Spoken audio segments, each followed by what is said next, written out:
வணக்கம் நண்பர்களே. குமரி மாவட்டத்தைச் சேர்ந்த நாட்டுப்புற கலைஞர் திரு தர்மேந்திரகுமாரை சந்திக்கும் வாய்ப்பு இன்று கிடைத்தது. அவரை பேட்டி எடுத்த போது தான் எவ்வளவு கஷ்டமான வாழ்க்கையை அவர்கள் வாழ்கிறார்கள் என்பது தெரிந்தது. காரணம், நடிப்பை தவிர வேறு ஒன்றும் அவர்களுக்கு தெரியாது. இதோ அவரது பேட்டி. திரு தர்மேந்திரகுமார், உங்களை பற்றி கொஞ்சம் சொல்லுங்களேன். உங்களுடைய சொந்த ஊர் எது? ஆலங்கோட்டை, கணபதிபுரம், கன்னியாகுமரி மாவட்டம். இது எனக்குடைய சொந்த ஊர். அதுதான் அதே தான். இப்போ பிறப்பு வளர்ப்புந்தான் ஆலங்கோட்டை தான். ஆனால் அந்த படித்தது சூரப்பாலம், அதுக்கு பின்னாடி கணபதிபுரம். அதுக்கு பிறகு நான் நாடகத்துறையில் போய் பிறந்து மெட்ராஸில் வாழ்ந்து கொஞ்சம் காலம் இருந்தோம். அதுக்கு பிறகு எம்ஜிஆர்கிட்ட போய் சேர்ந்து நடிகர் சங்கத்தில் மெம்பர் ஆக்கினார். அதுக்கு பிறகு எம்ஜிஆர் தான் பண்ணி எஸ்எஸ்ஆருக்கு அனுப்புனாங்க. என்ன லைஃப் மெம்பர் ஆக்கினாங்க. நடிகர் சங்கத்தில் லைஃப் மெம்பராக இருந்தேன். நான் நடிகர் சங்கத்தில் இது 40 வருஷம் ஈடுபட்டு தொழில் இருக்கிற. அது அந்த நடிகர் சங்கத்தில் இப்போ விசாலுக்கு ஏற்பாடில் விசால் இருந்தால் 3 வருஷம் நடிகர் சங்கத்தில் பொறுப்பில் இருந்தேன். இதுக்கு பிறகு உடம்பு சரியில்லை ஆத காரணத்தினால இப்போ நடிகர் சங்கத்தில் பொறுப்பில் இருந்து விளைவிட்டேன். இது இப்போ லைஃப் மெம்பர் தான். யாரையும் மாற்ற முடியாது இல்லையா? லைஃப் வாழ்க்கையில் மரண காலம் வரை லைஃப் மெம்பர் தான். அது எம்ஜிஆருடன் உங்களுக்கு பழக்கம் ஏற்பட்டது எப்படி? நாடகத்துறையில் ஈடுபட்ட காரணத்தில் நடிகர் சங்கத்தில் சேர்ந்து எம்ஜிஆர் போய் பார்த்துட்டு நம்ம மெம்பர் ஆக்கினார். அதுக்கப்புறம் எம்ஜிஆர் தான் மெம்பர் ஆக்கிட்டு எஸ்எஸ்ஆர் அனுப்பிட்டு லைஃப் மெம்பர் ஆக்கினாங்க. அதோடைய வாழ்க்கை ஃபுல்லாக போய் எனக்கு லைஃப் மெம்பர் ஆக்கினாங்க. வாழ்க்கை ஃபுல்லாக லைஃப் மெம்பர் தான். ஆரம்ப காலத்திலேயே அதிமுகவில் உறுப்பினராக தான் இருந்தேன். அந்த காலத்துலேயும் இந்த காலத்துலேயும் அதிமுக தான் எனக்கு என்ன வாழ்க்கை. அதே தான் வாழ்க்கைப்படி. இது இந்த காலத்தில் அந்த எம்ஜிஆர் இறந்தது காலத்திற்கு பின்னாடி எனக்கு நடிகர் சங்கத்தில் இருந்தால இதில் பொறுப்பில் இல்லை. அது இப்போ வாழ்க்கையை போயிட்டு இப்போ அதிமுகவில் இல்லை. இப்போ தற்சமயம் எம்ஜிஆர் போய் இறந்ததுக்கு பின்னாடி நடிகர் சங்கத்தில் இல்லை. எம்ஜிஆர் இல்லை. அதுக்கு பிறகு லாஸ்ட்டில் நான் நடிகர் சங்கத்திலேயே வாழ்ந்துக்கிட்டே இருக்கேன். இப்போ நான் மரண காலம் வரை முடிகிற வரைக்கும் என்ன காப்பாற்றணும் எம்ஜி நடிகர் சங்கத்தில் தான். ஏன்னா வாழ்க்கை தான் நம்ம என்ன வாழ்க்கை வாழ வைக்கும் நடிகர் சங்கத்தில் தான் வாழ வைக்கும். என்ன வாழ வச்சதும் எம்ஜிஆர் தான். என்ன வாழ வச்சதும் நடிக்க வச்சு கொண்டு வந்தது எஸ்எஸ்ஆர் தான். அதுதான் இந்த தொடர்பு. இதே தான் தொடர்ந்து வரும். நான் தொடர்ந்து இருக்கேன். நான் அப்போ அதுதான் எனக்கு நல்ல பேச முடியும். எனக்கு உடம்பு சரியில்லை. உடம்பு சரியில்லாத நிலைமையில ரொம்ப கஷ்டத்து ரொம்ப வேதனை இருக்கு. நான் துடிச்சு பார்க்க இல்லை. நீங்கள் நடிகர் சங்கத்தின் ஆயுட்கால உறுப்பினர் இருந்தாலும் நடிகர் சங்கம் உங்களுக்கு எந்த உதவியும் செய்யவில்லையா? எந்த உதவியும் இல்லையா? எந்த உதவியும் இல்லை. ஒரே காரணத்தில் ஒரு தடவை உடம்பு சரியில்லாமல் இருந்த காரணத்தில் அது கார்த்திக் 10,000 ரூபா கொடுத்தாரு. அவ்வளோதான். அதுக்கு மேலே யாரையும் தெரில, எதுவும் கொடுக்கல. என்ன காப்பாற்றுறதுக்கு அவங்களால முடியலை. மனச்சாட்சிக்கு என்னை பொறுத்தவரையும் அவங்க நான் செத்தாலும் என்னாலும் வாழ முடியல. எம்ஜிஆர் தான். எம்ஜிஆர் காலத்துலேயும் அந்த இருந்த காலத்துலையும் எனக்கு வேதனை இல்லை.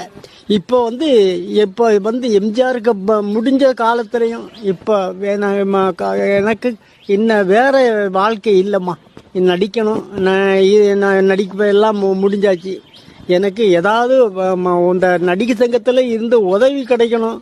இயல் இசை நாடக மன்றத்திலையும் பென்ஷன் கிடைக்கும்னு சொல்லிட்டு இயல் இசை நாடக மன்றம் பென்ஷன் கிடைக்கல. ஆனால் இதுக்கு காரணக்காக இது மு.க. ஸ்டாலின் இது நினைச்ச இப்போ இந்த 10 அந்த இது 3 வருஷம் நடிகை சங்கத்தில் இந்த இது இயல் இசை நாடக மன்றத்தில் பென்ஷன் கேக்கு மு.க. ஸ்டாலின் கேட்டோம். பென்ஷன் கிடைக்கல. ஐசரி கணேஷ் ஏற்பாடில் மாதம் 1000 ரூபா மருந்து செலவுக்கு மாதம் எனக்கு கொடுக்குறாங்க. ஐசரி கணேஷ் அப்படித்த அவங்க தான் ஒரு உதவி. வேற யாருக்கும் எந்த உதவி கிடைக்கல. அவங்க தரமாட்டாங்க. ஆனால் ஐசரி கணேஷ் தான் எனக்கு இப்போ அந்த மருந்து செலவுக்காக தான் கொடுத்துருக்கா. மாதம் 1000 ரூபா தராங்க. என்ன மாதிரி 3000 சில்லறை பேருக்கு கொடுக்குறாங்க. அதுதான் பெரிய தொடர்ந்து இருந்து வாழ்ந்துக்கிட்டு இருக்கோம். அந்த பென்ஷனை 1000 கிடைக்க பென்ஷனை நான் வாழ்க்கை ஓட்ட முடியுமா? ஓட்ட முடியல. அதுக்கு தான் இந்த இயல் இசை நாடக மன்றத்திலும் பென்ஷன் கிடைக்கல. நடிகை சங்கத்திலையும் உதவிகள் கிடைக்கல. இப்படி இருந்தால் எவ்வளவு தூரம் பல தடவையும் கொடுத்துட்டோம், மனு கொடுத்துட்டோம், எல்லாரும் பண்ணோம். யாரையும் பண்ணலை. விசாலும் எட்டி பார்க்கல. பேசுறதுக்கு பெரியதாக பேசுகிறாங்க. ஆனால் உதவிகள் பண்ண முடியாது, பண்ண மாட்டாங்க. என்னத்தை பொறுத்தவரை எனக்கு தெரியும். ஒரு உதவியும் கிடைக்கலையா. அதே என்னை காப்பாற்ற முடியல. நான் மரண காலத்தில் நெருங்கக்கூடிய காலகட்டம் நெருங்கியாச்சின்னு நினைக்கிறேன். எந்தாவது உதவி பண்ணனா தான் அவங்களுக்கு உதவி பண்ணாதான் நாங்கள் என்ன காப்பாற்ற முடியும். எனக்கு இப்போ எந்த பென்ஷன் இல்லை, பணம் வருமானம் இல்லை, 10 பைசா இல்லை. வாடகை வீடு எத்தனை எத்தனை வருஷம் நான் 45-50 வருஷமாக வாடகை வீட்டில் மெட்ராஸ்லேயும் வாடகை வீடு. இப்போ இங்கே ஆலங்கோட்டையும் பிறந்த ஊர்லேயும் தான் அந்த வாடகை வீடு. இதை வாடகை வீடு கொடுக்க முடியல. வாடகை கொடுக்கல முடியல. பணமே இல்லை. மாதம் வாடகை கொடுக்கணும். கொடுத்தாதான் இருக்க முடியும். அதுதான் எனக்கு இதுதான் ஏதோ காப்பாற்ற முடியும். நடிகை சங்கத்தில் தான் காப்பாற்ற முடியும். வேற வேலை முடியல. எந்த வருமானம் இல்லையா, எந்த வருமானமும் இல்லை ஐயா.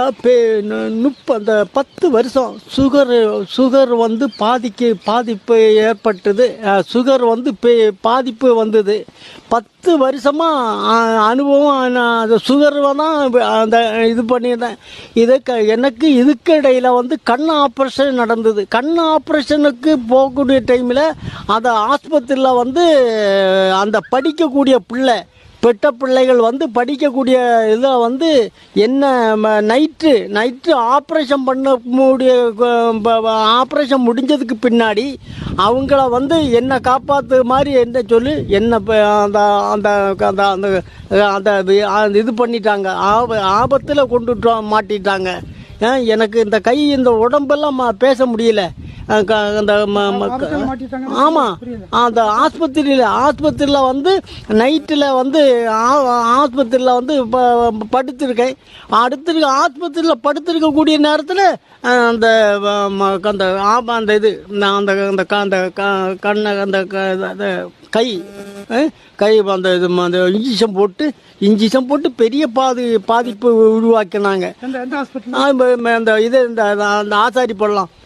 அது வாட்ஸ்அப்பில் தான் டிவியிலலாம் போனேன். ஆனால் பெரிய முடியல. ஆனால் அவங்க சொல்லுவாங்க மன்னிப்பு கேட்டாங்க. மன்னிப்பு ஆஸ்பத்திரியில் மன்னிப்பு கேட்டால் எனக்கு நம்ம ஆபத்த முடியுமா?